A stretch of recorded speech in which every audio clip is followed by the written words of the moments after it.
Fire signs, tignan po natin kung ano ang mensahe para sa iyo ngayong araw. Keep in mind po na ito ay general reading lamang, so hindi po lahat ay makaka-relate, so be open-minded. Sa mga hindi pa po nakasubscribe dito sa ating channel, please subscribe na po kayo and palike na din po ng ating video. At sa mga nais po mag-avail ng ating private readings, ng ating Evil Eye Amulet, ng ating Tiaras Bracelet, makikita nyo po yung link sa description box, Tarot Intentions by Aliana Reyes. Okay, tignan po natin kung ano ang mensahe para sa'yo ngayong araw na ito. Mensahe po natin, Spirit Guide for Fire Signs. Meron tayo ditong Queen Rising. Kaya lang kasi, 'di ba, naka-reverse talaga siya.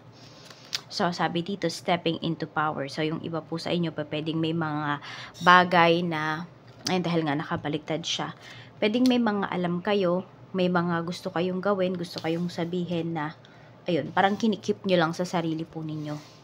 Yan, di nyo pa kayang, sabihin natin, di nyo pa kayang ipaglaban kung ano man yung mga alam ninyo na makakabuti po para sa inyo. So, medyo, yun, pinanghihinaan ng loob pa rin yung iba sa inyo.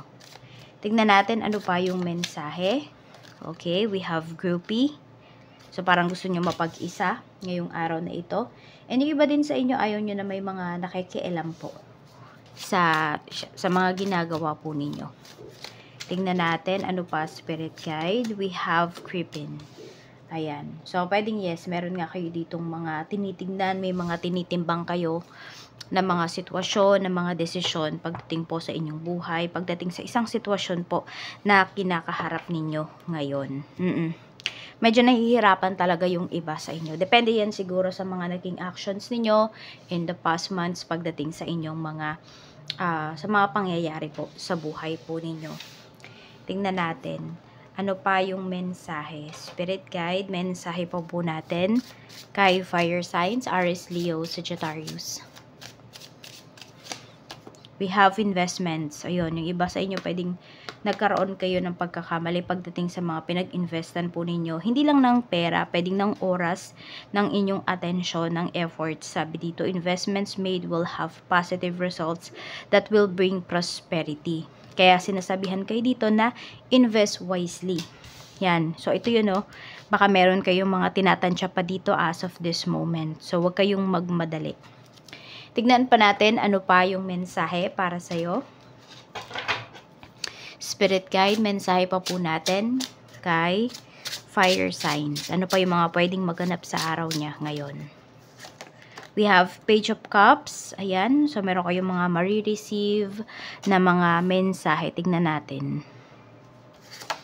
We have Strength. Okay. Meron dito mga suporta. Okay. Mga message of support. Yan yung marireceive po ninyo ngayong araw. So, may mga tao naman dito na talagang concern po sa kung ano man yung nangyayari sa buhay mo. Yes, concern sila pero pwedeng wala naman silang maitutulong na, I mean, yung concrete na tulong talaga pagdating dito sa problema mo. Pero, always remember na hindi ka daw nag-iisa dito. Tingnan natin. Ano pa yung mensahe para sa'yo? We have 5 of Swords. Ayan. Mag-iingat ka dito kasi meron talaga na pwedeng sinisiraan ka. Yan. We have Page of Swords. Oo.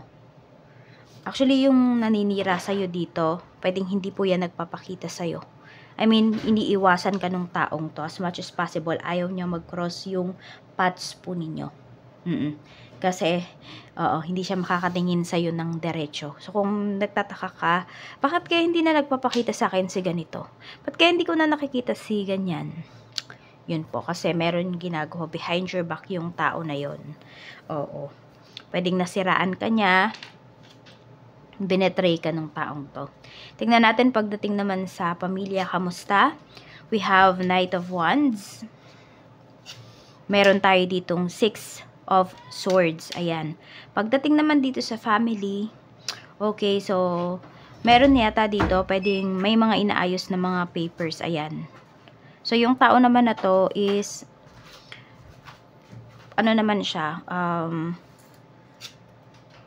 ayun, nagdadalawang isip pala yung taong to. Ayan, so, na-blanko tayo dyan. So, ito, pagdating sa family mo, meron yatang gustong, hindi pala siya nag-aayos ng mga papers, pwedeng naghahanap ng matitirhan. Oo. Tignan mo kasi parang may tumatalikod na kasi. So, it's either meron nang magsosolo dito sa family members mo, lilipat na siya ng sariling bahay, yung tatayo na ba sa sariling mga paa, which is mas better, okay? Ayan, kasi pwede rin na nagiging toxic na din sa bahay. So, ayun po, meron ng bubukod dito, ayun, in short, may bubukod na dito. Tapos, meron din akong nakikita na family members mo, di ko alam kung dalawang trabaho ba yung ino-offer sa kanya, or magre-resign siya sa trabaho. Yan. Because of love life. Yun yung nakikita ko. Pero hindi naman siya hihinto. Pwede po na yung ka-deal niya kasi nasa malayo. So, pwedeng susunod siya doon sa kanyang person. Meron dito, yes, family members mo na it's either magpapakasal na or makikipag-live-in. Check natin pagdating naman po sa kaperahan. Sa kaperahan naman, we have 9 of Swords. Ayun nga, oh. May nai-stress dito pagdating sa pera. May namomroblema. May hindi makatulog.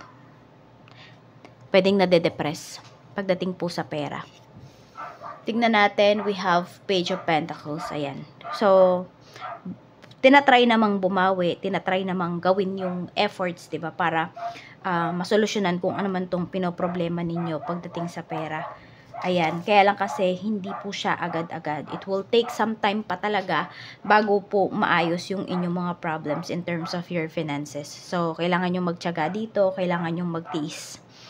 Yan po, kung ano man yung mga kailangan ninyong pagtitiis, ano man yung kailangan ninyong pagtitipid na gawin, umpisahan nyo na po. Yan. Mag-lie low muna kayo dito. Tingnan natin, ano pa yung mensahe. Okay, yung iba naman sa inyo, hindi ko alam kung nag-aayos ba kayo ng maternity benefits for some of you. So, yun, yung iba sa inyo, dun nai-stress kayo kasi pwede po na kung ano man yung inaayos ninyong mga papers, pwedeng nare-reject siya. Tingnan natin, baka kailangan nyo na ditong humanap ng taong makakatulong po sa inyo. Tingnan natin, pero syempre mag-ingat nga kayo ha, kasi madami din namang scammers ngayon. So, maging wise kayo dun sa mga taong hihingian din po ninyo ng tulong. Tingnan natin pagdating naman sa trabaho. Yan, sa mga naghahanap ng trabaho, tingnan natin. Queen of Swords. Yung iba sa inyo nag-overthink na kayo dito kasi pwedeng medyo matagal-tagal na din.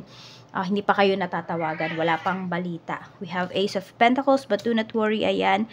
Pwedeng 1 week pagkatapos nyo mapanood yung video na to, or within 1 week, yung iba po sa inyo, meron kayong marireceive na good news. Kamusta naman ang trabaho, current job?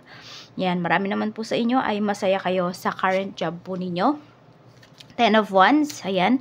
There's a lot of efforts, or sabihin natin na sobra ka nag-effort dito pagdating sa trabaho mo.